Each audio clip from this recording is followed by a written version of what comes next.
This morning we're talking tech. Find out what it's all about coming up next on Carolina People.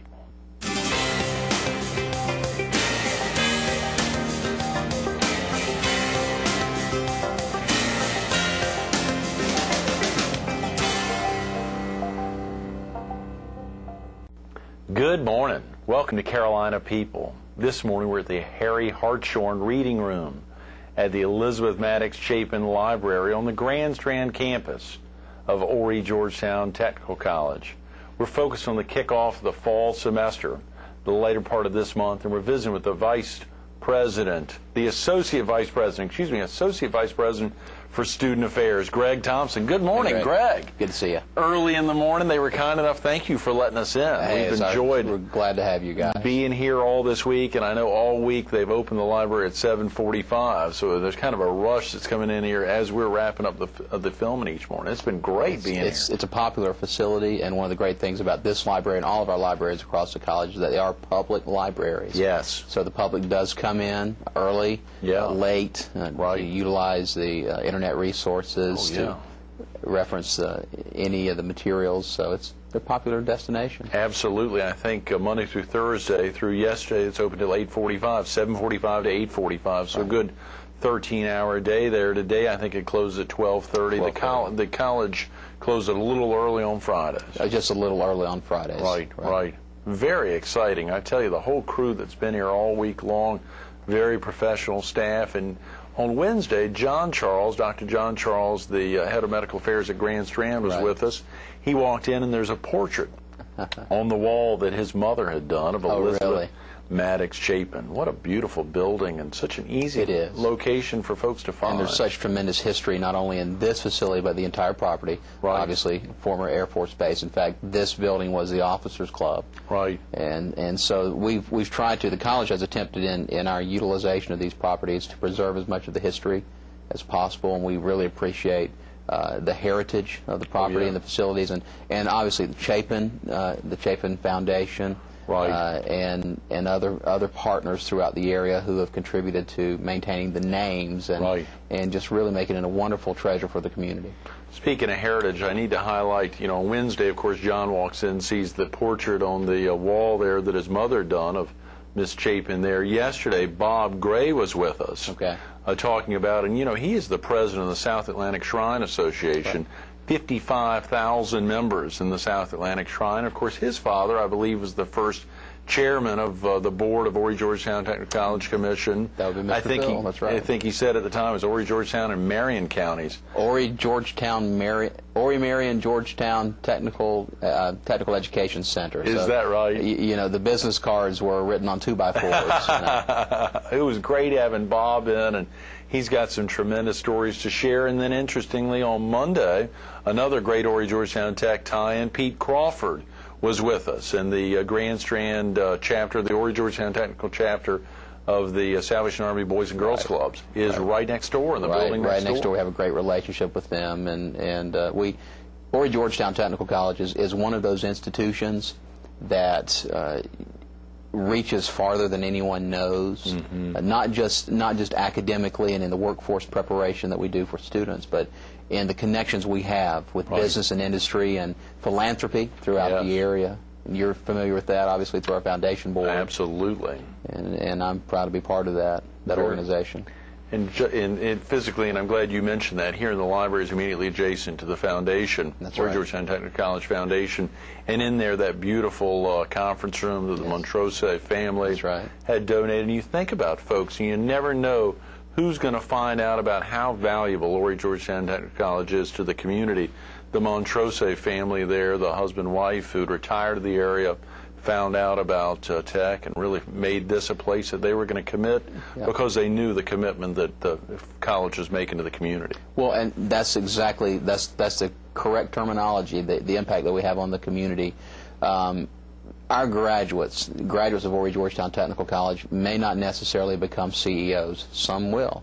Some will become doctors and hold various positions of prestige. We now have, for the first time, We actually have members of our South Carolina General Assembly who are graduates of the college. So we're starting to form those kinds of networks. However, the reality is that our public safety first responders, our hospital staffing, our nurses, our doctors, our teachers' assistants, the people who really make the area work, technicians, IT experts, the list goes on and on, HVAC contractors, people working in the construction industry, those are our graduates. And as we know, if you look at the industry, tourism, if you look at the construction industry in Horry County, obviously the healthcare industry, we like to think and truly believe we are foundational to the success of those industries in this area. Absolutely. And you know, we believe we put we're the force behind the workforce, as we like to say. I've never heard that, Greg. That's right. We should also be saying that, the force behind the workforce. Right.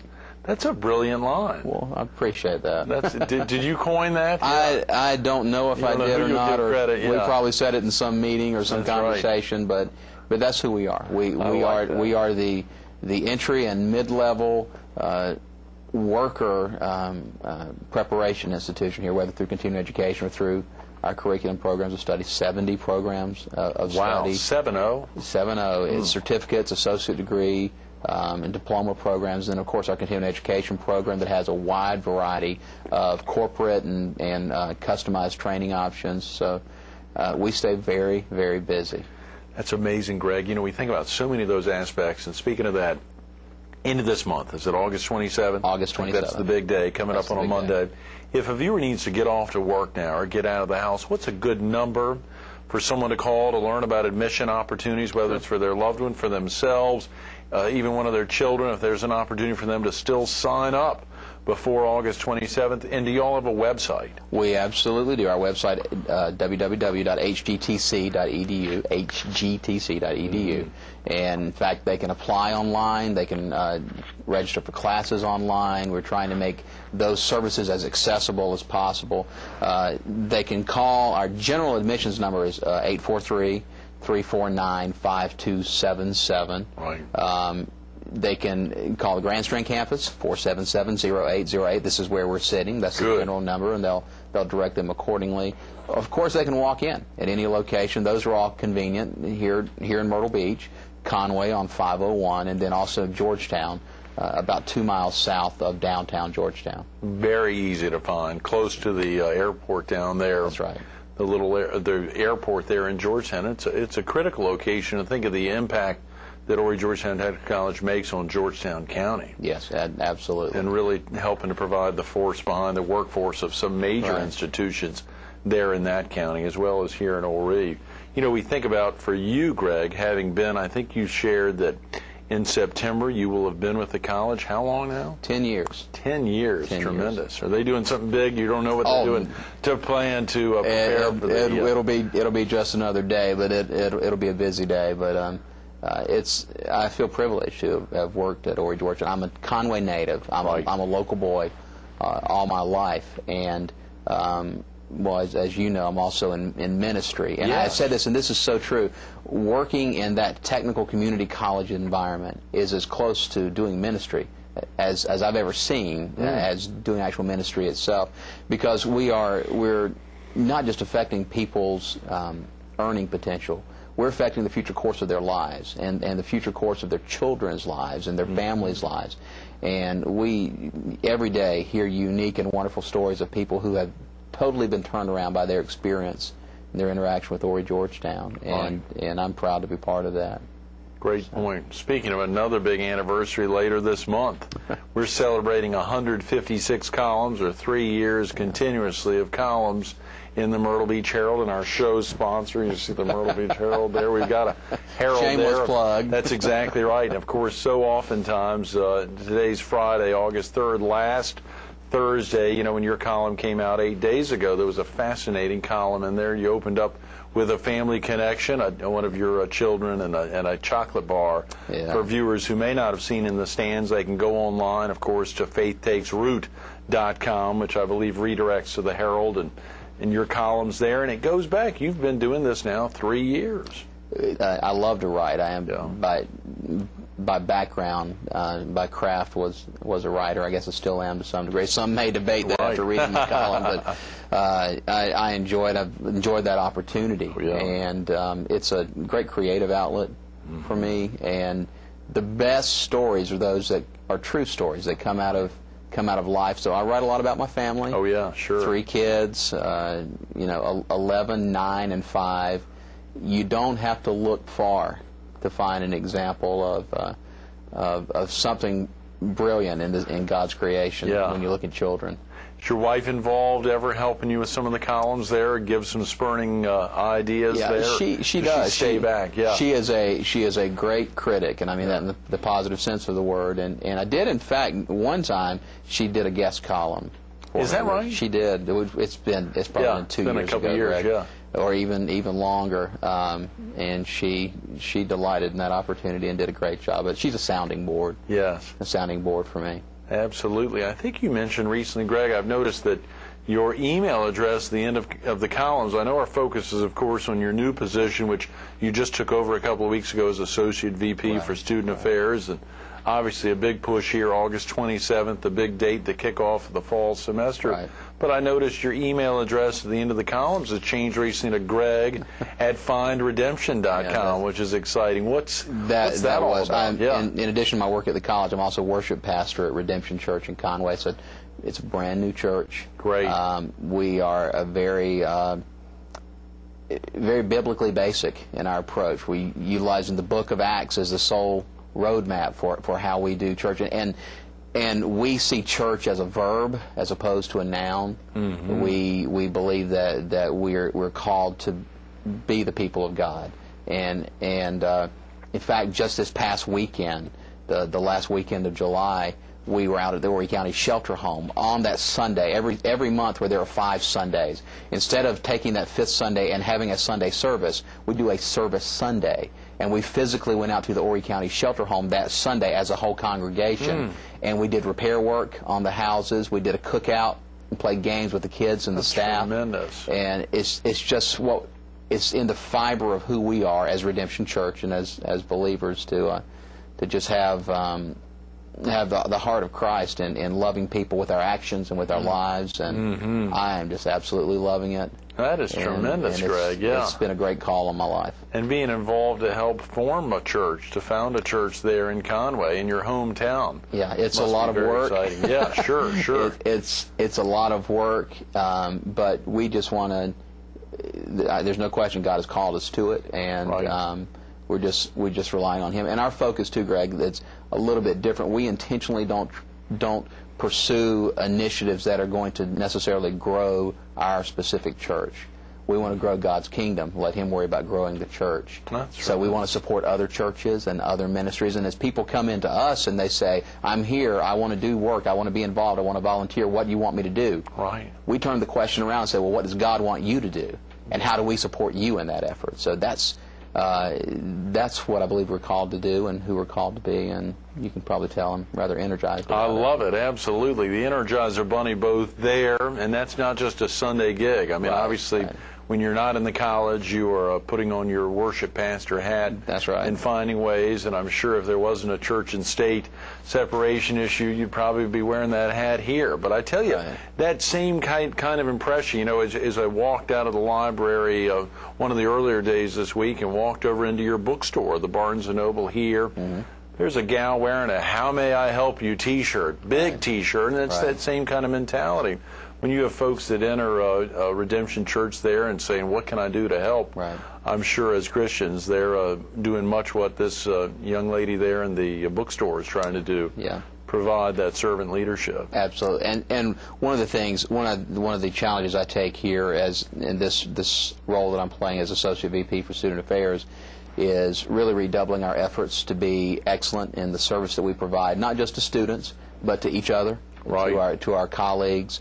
And much of my time over these first couple of weeks in this position has been just restating that vision that we want to be the best. We want to set the standards. Our students, for the most part, are not the typical college students. Most of them are not on mom or dad's dime and staying in a dorm, and they don't have the luxury of being able to necessarily focus entirely on their academic pursuits. Most of our students are working parents or children of parents that they're caring for. Mm-hmm. They have life and family and work obligations. I think the most recent stats I've seen is that more than 3/4 of our students work full or part-time, or in some cases both. Mm-hmm. So we have to provide, and we must provide, services that are efficient, that are effective, that are clear, mm-hmm. that are approachable and user-friendly. And I told our president and our President Neil Wilson, in accepting this position, that I see as much of my job as not just being a success in this position, but to make the whole institution more successful and more poised for the person that will follow after me. That's tremendous. So that's what we're trying to get to. So you're just taking this on as a one-year opportunity to help as an interim? Well, it's been clearly stated that it's a minimum of 6 months, probably up to 12 months, at which time we'll look at advertising again for the position. I'll be eligible obviously to apply the position. Hopefully, in short time, I will have led some pretty amazing improvements and changes in the way we do things, and great. Maybe we'll be that successful candidate then. Absolutely. That's exciting, Greg. Of course, you've been doing so much over your decade of service. When you joined the college almost 10 years ago next month, what were some of the things you originally intended to do? And of course, you'd come, I believe, from a position. Had you been at the Ori Independent before that? I was at the Ori Independent for about 4 years, and had a couple of stopovers in some other jobs. Right. But I came on staff. My title was staff writer. That's what I was at the college, and I did press releases and did the copywriting and those kinds of things. Mm-hmm. And you know, my goals there at the college have been what they are anywhere else, and it's not just to do the best job I can, but to make the people around me and the organization I work for better.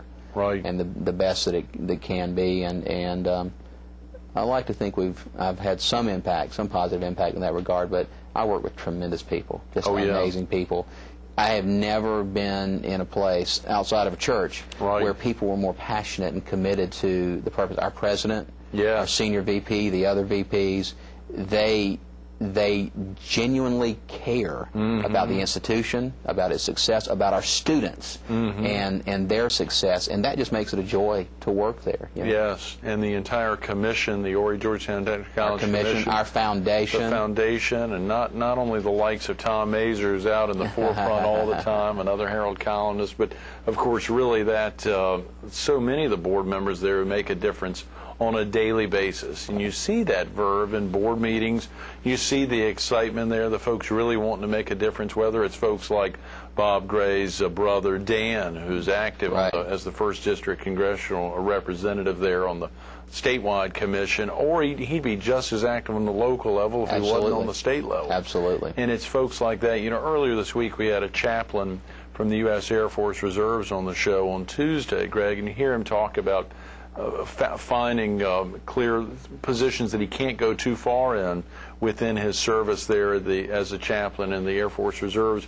You find folks pushing the envelope to try to serve, and in the role here where y'all are constantly wanting to provide service, but at the same time knowing there's a lot of activity that you could be doing. You've got to find certain niches. Yours right now are, of course, advising, admissions, and counseling. That's your niche right now. Right. And we're responsible for the recruiting and the marketing of the institution, and you cannot do it on your own. If you attempt to do everything, you'll be good at nothing. That's it, exactly. And so we're a college we're an organization that attempts to empower those who want to succeed, and to give them the opportunities to advance and to take on leadership duties. And it's a team approach. I told the student affairs staff day one, I said, I am not here to crack a whip and to turn over an apple cart that has both good and bad in it. I'm here to be a coach and to address the bad where it needs to be addressed, but more than that, to make the good better, to make it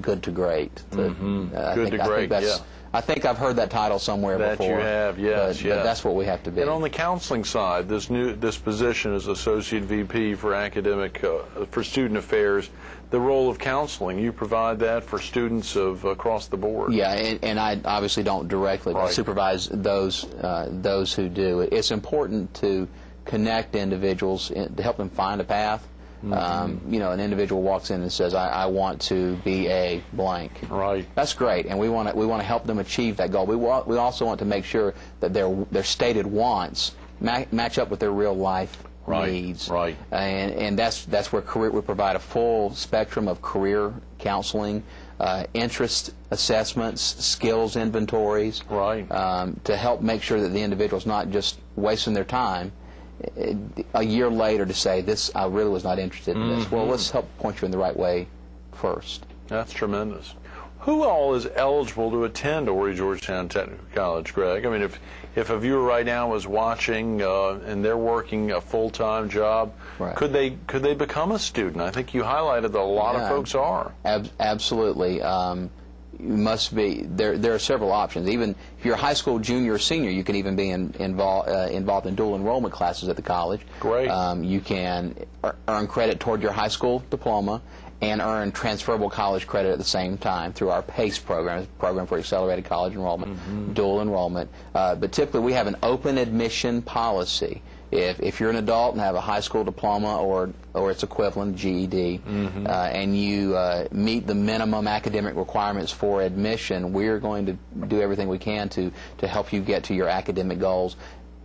And one of our specialties is those non-traditional students. We love it when the 30-something comes back and says, I haven't been to school in 10 years. I'm scared to death. Join the rest of our crowd. In fact, 80% of our student body has been out of high school 5 years or more. Is that right? 80%? Right. And they've had major life issues that have caused that delay, or they've lost a job, or they've seen the death of a spouse or whatever, and they've found themselves in a situation where they need more skills. They need more learning. That's who we cater to. Sure. And we also cater to the traditional student coming straight out of high school. Right. And we offer online program options. We offer night and weekend courses. And of course, you know, our linked programs are intended to be completed in 2 years or less. They can transfer on in many cases to complete a bachelor's degree and beyond. And sure. So we try to be flexible. We try to be affordable. We try to be accessible. And one of the phrases we've been using more and more frequently when we talk about students is, your success is our highest goal. Great. And we want to just show that in everything that we do. You even have folks who graduated from college but want more extensive education. Oh, They graduated from a four-year college, for absolutely. instance. About 10% of our current enrollment already has a bachelor's degree or even a master's degree in some cases. And I'm one of the fortunate ones. I have a bachelor's degree in English. My bachelor's degree is in English, and I just happened to get a job working and writing for a newspaper.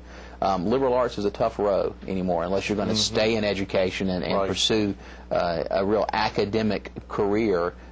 It's difficult to say, I can write, if you're not going to pursue a career in writing. Right. So we're finding more and more students who have degrees, and they say, but now I've got to get skills to get a job. I can remember one of the first young men that I met out of the college when I came in '97.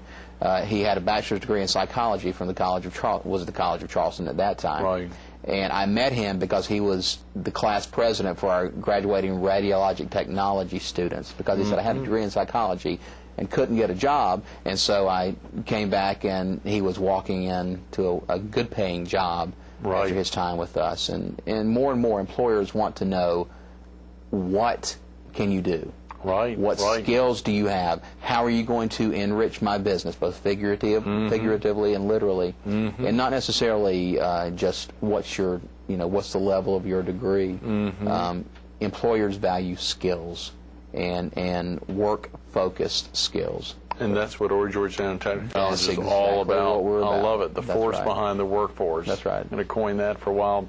You know, you think about it for yourself, and you see that every day. You said 70 different studies, 70 different programs of study. Right. That's a tremendous number. It is. Really opening the doors for folks. Again, you've got many of those, if not all of them, online at hgtc.edu. We do offer many online programs. In fact, I guess it was 2 years ago. It's been 2 years now that we actually have a completely online track for our general business associate degree. Great. So students can complete those classes, all the classwork online. Yeah, and I wouldn't think it necessarily about all the classes being online, but you'd have lists of all of those, so that folks could go online yes, absolutely. to see what all those were. If they didn't want to bog somebody down at the 349-5277 number, but I'm sure they can get a your full folks listing. are saying, come on in, talk to us. We've got stuff where you can print stuff out online. Absolutely, there. and one of the things I do advise, this is a terribly busy time of year. To give you an idea of volume, the goal that I have set for our folks in admissions is the receipt of 4,995 new applications for this fall.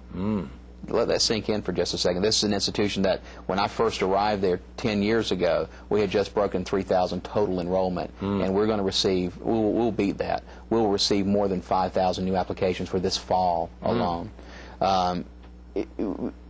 Because of that heavy volume during this period of time, it's best, if you can at all possible, come see us.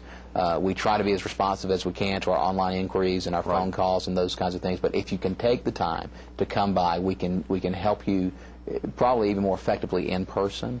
But call us, email us, whatever. Get in touch with us. We want to help you. Great words, Greg. Thanks so much for being with us this morning. Thank you, Greg. My pleasure. Absolutely. Stay tuned to more Carolina People with the Associate VP for Student Affairs, Greg Thompson, coming up next. Two great anniversaries coming up within the month. You heard Greg talk about it. For us at the Herald, the show sponsor, it's a big celebration. 3 years of writing Faith Takes Root. It's been a tremendous vehicle for us as the Herald to get the word out through a great stalwart like Greg Thompson in his new role as worship pastor there at Redemption Church, and that opportunity to serve so many others. You heard him talk about the atypical church service. It truly is that, being out at the Horry County Shelter Home this past weekend. Think about that. Think if you're in a church that's going out and not sitting in the same pew in the same place every Sunday, Sunday after Sunday. It's an everyday church, the opportunity at Redemption Church. At the same time, Greg's got a new celebration of his 10-year service here at Horry Georgetown Tech that's coming up next month in September. You can also learn more about Horry Georgetown Technical College online at hgtc.edu, hgtc.edu, or pick up the phone, 843-349-5277. That's 349-5277.